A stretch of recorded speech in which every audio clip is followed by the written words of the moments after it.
Gracias, presidente. Señorías, somos conscientes de la importancia y el impacto que tiene el presupuesto público en la economía, en el desarrollo y en el nivel de vida de los habitantes de un territorio. Y ello porque es una de las partes fundamentales, si no la fundamental, de la política económica de ese territorio, porque explicita las prioridades y objetivos del Gobierno a través de los ingresos y los gastos, y porque muestra la forma de cómo el Gobierno extrae recursos de la sociedad y cómo los redistribuye, algo que revela preferencias y prioridades. Las cifras presupuestarias, por otro lado, deberán establecerse en base a tres objetivos claros. Los ingresos y los gastos deberán buscar el equilibrio económico y el crecimiento.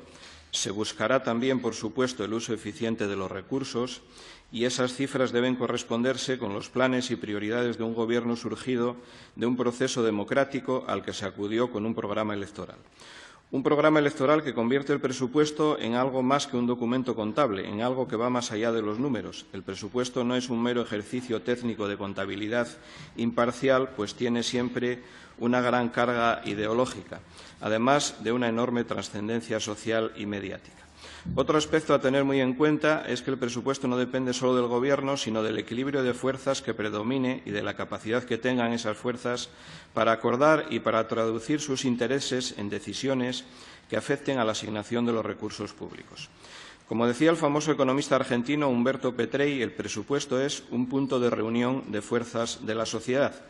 Por eso podemos concluir, señorías, que no es un instrumento meramente técnico, como decía antes, sino también político e ideológico. Tiene una parte político-ideológica que, como político, es la que yo quiero destacar en mi corta intervención, y otra parte más de rutina institucional, podríamos decir. Pues bien, cumpliendo con estas premisas, les puedo adelantar algunas características generales del presupuesto del Principado de Asturias 2019. En primer lugar, prioriza una fuerte inversión en política social. En una sociedad madura, como se supone que es la sociedad asturiana del siglo XXI, no se puede dejar a nadie atrás y, por eso, el crecimiento presupuestario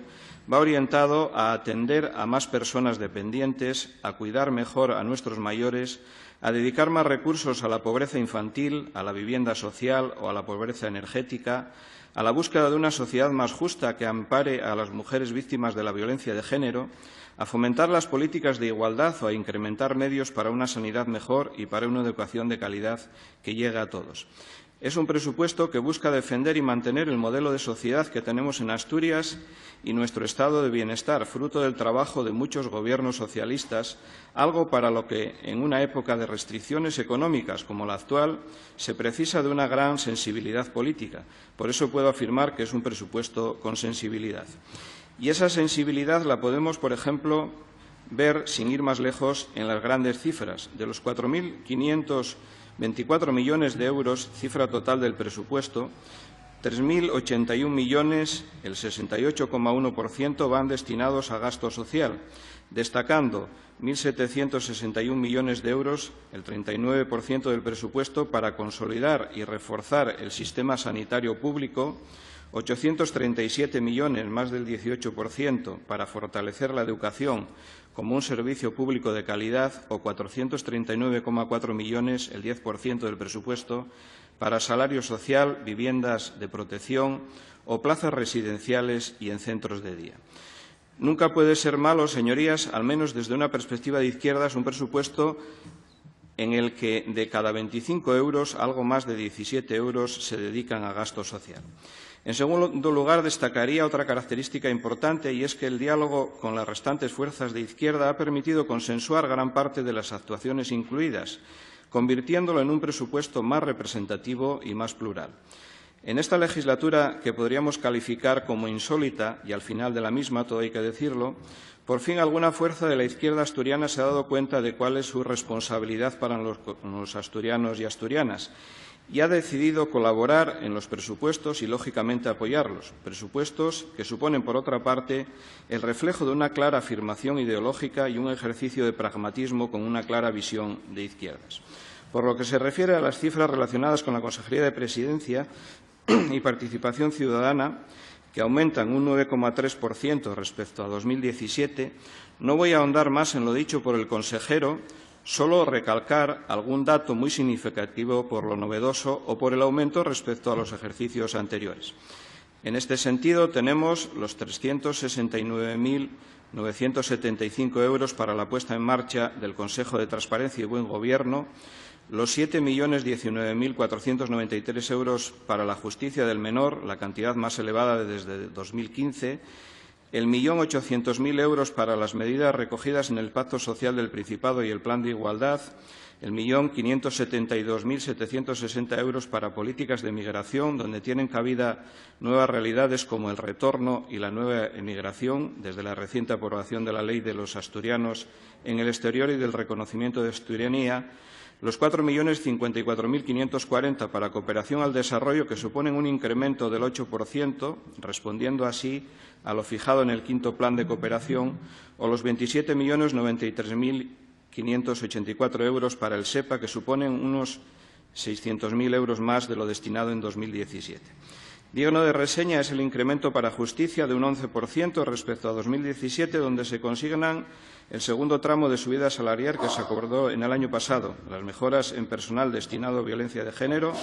la culminación en la implantación del expediente judicial o las inversiones en infraestructuras judiciales,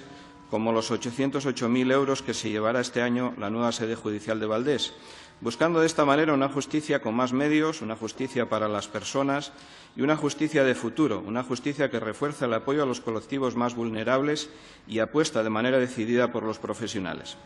Señorías, cuando comenzó esta legislatura, nuestro Gobierno y el grupo parlamentario que lo sustenta, al cual estoy orgulloso de pertenecer, partían con una prioridad intocable: estar al lado de las familias asturianas más necesitadas, algo para lo que el Gobierno de nuestro presidente Javier Fernández ya había trabajado mucho en la difícil legislatura anterior. Pero aún queríamos hacer más, en la medida en que nos lo permitieran nuestros recursos y nuestra capacidad para conseguir acuerdos con otros grupos parlamentarios. Hoy debemos congratularnos de que las fuerzas de izquierda hayamos logrado un acuerdo presupuestario para impulsar políticas progresistas en nuestra comunidad autónoma, un acuerdo que fija los conceptos y las prioridades para mantener y profundizar en las políticas sociales. Algo que, reitero, no solo era un deseo del Gobierno y de este grupo parlamentario desde que comenzó la legislatura, sino también una necesidad y una obligación si no queríamos defraudar a los ciudadanos asturianos que en mayo de 2015 nos otorgaron la mayoría parlamentaria.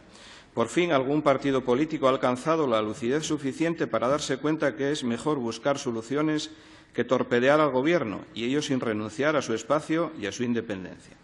No olviden nunca, señorías, que los intereses de Asturias están por encima de los intereses partidistas. Partiendo de esa base, seguro que hallaremos puntos de encuentro.